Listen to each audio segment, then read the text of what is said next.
Hello comrades and peers. At the request of some viewers, now a more explicit description of the first impulse of Turning Point Stalingrad. I use here as normal the historical gaming setup, with all units on their historical positions.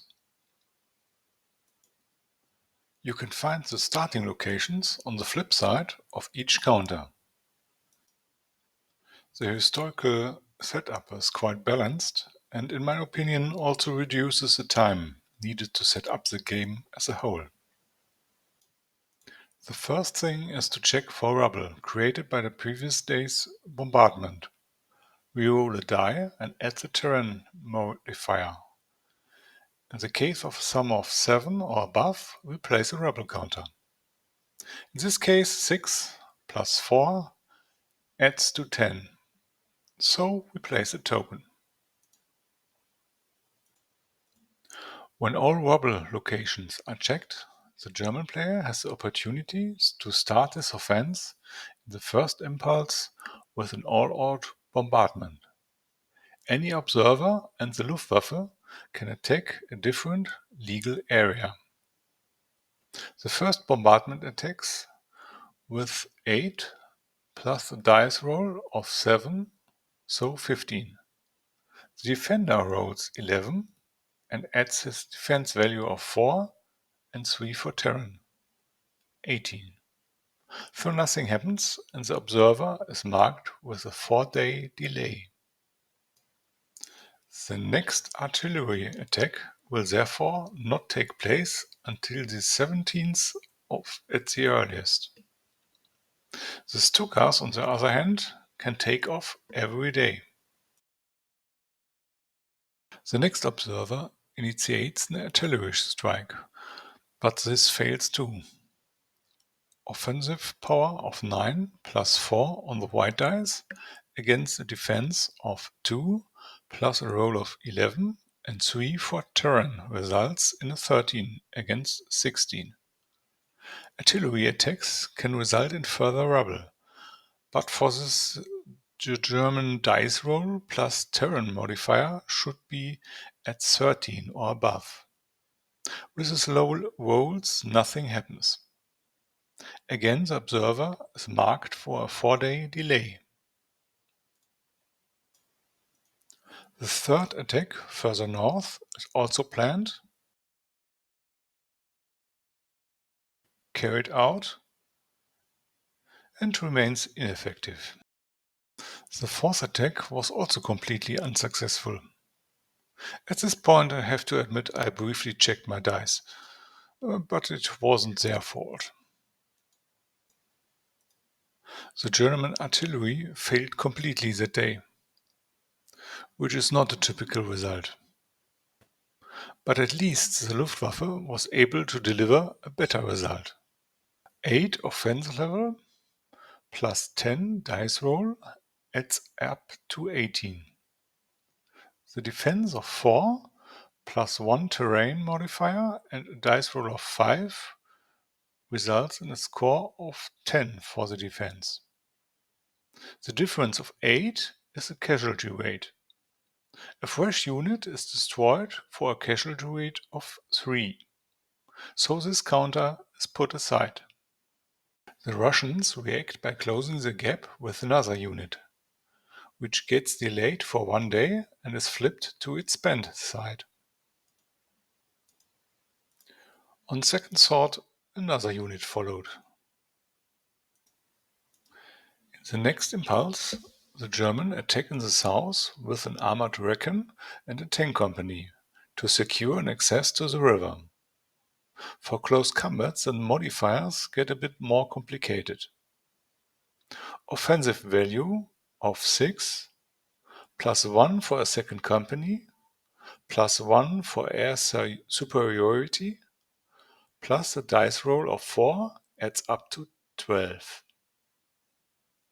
A defense value of 4 plus 3 for terrain modifier, plus a dice roll of 3, plus 1 for defense artillery fire adds up to 11. The difference of 1 is a casualty value, so one defending unit is spent and receives the duration 4 marker.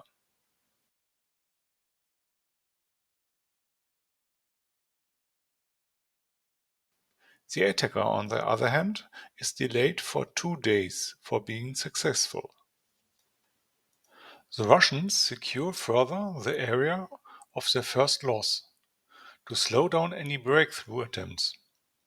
The area from here to the river is still largely unsecured.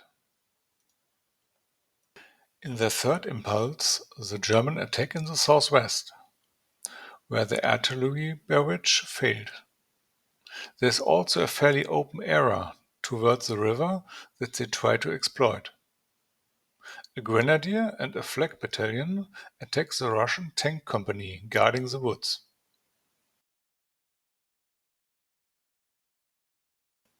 The fairly balanced dice results ensures a victory for the much stronger German units.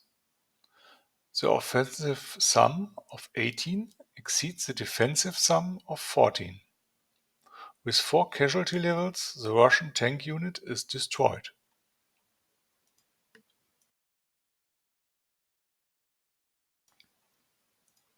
Again, the Russians are trying to close the gap, this time planning a second line of defense, as their units, having moved, are spent, and so weaker in defense.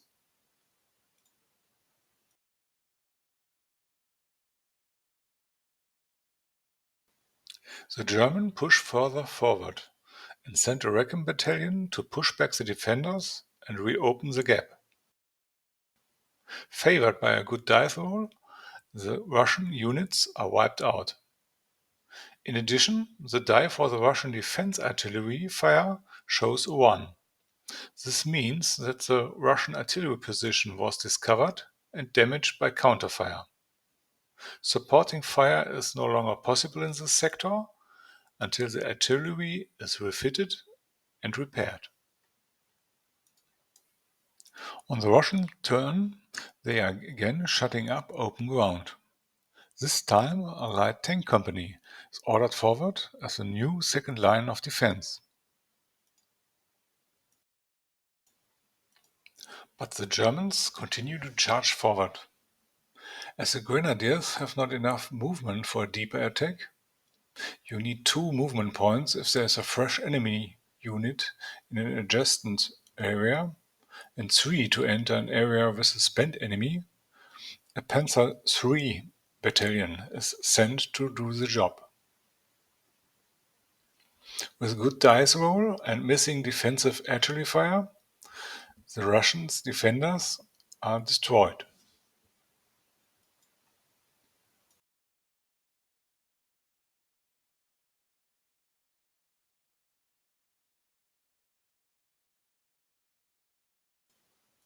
The city's defender use the impulse to plug a newly discovered hole in their own lines with light tanks. The German had noticed this gap so far. After this success, it was time to exploit the gap created by the Luftwaffe in the north.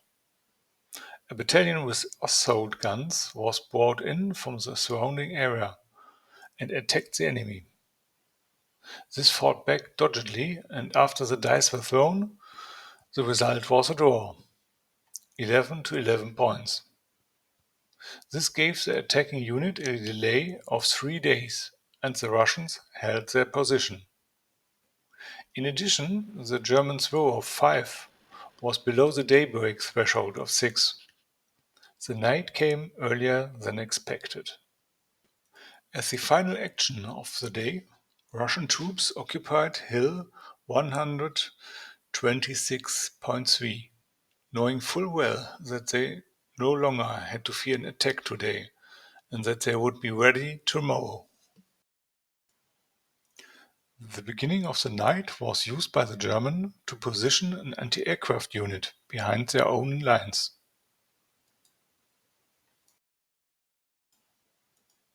Russian troops were also relocated to be better prepared for the coming day.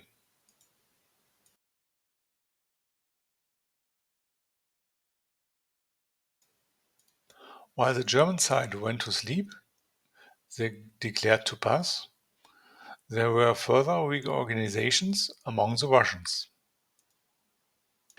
That's the example for the first day of turning point Stalingrad. The first phase went so badly and the first day was so short that the German side will have a hard time making up for it. For those who wanted a more detailed description, did this meet your expectations? If people come forward in the next few days who would like a continuation of this, then that would still be possible.